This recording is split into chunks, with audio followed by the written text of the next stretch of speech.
Sa panahon ngayon kung saan mabilis ang takbo ng impormasyon, ang pagbasa ay nananatiling pundasyon ng kaalaman, pangarap at pag-asa.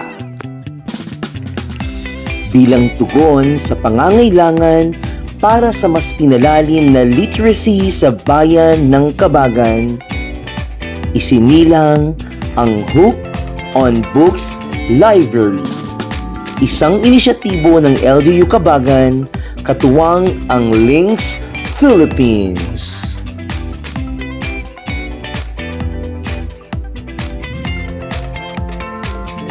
Ito ang kauna-unahang ganitong uri ng silid-aklatan sa buong lalawigan ng Isabela at dito lamang yan sa bayan ng Kabagan, na isang simbolo ng pagkakaisa, malikhaing kolaborasyon at malasakit sa kinabukasan ng bawat kabataang Kabagenyo.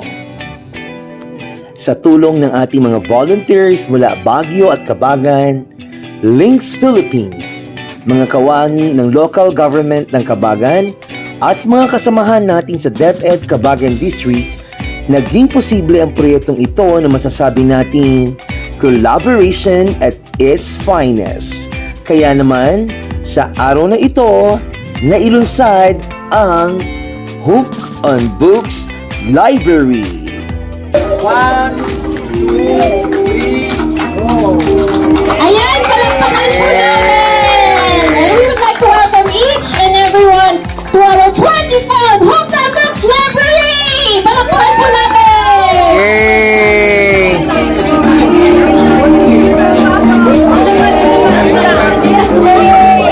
This way, everyone. Sa Hook on Books Library, layunin nating mahikayat ang bawat batang Kabagenyo na magbasa, mangarap at magtagumpay. Pagbabasa ang susi sa pag-unlad.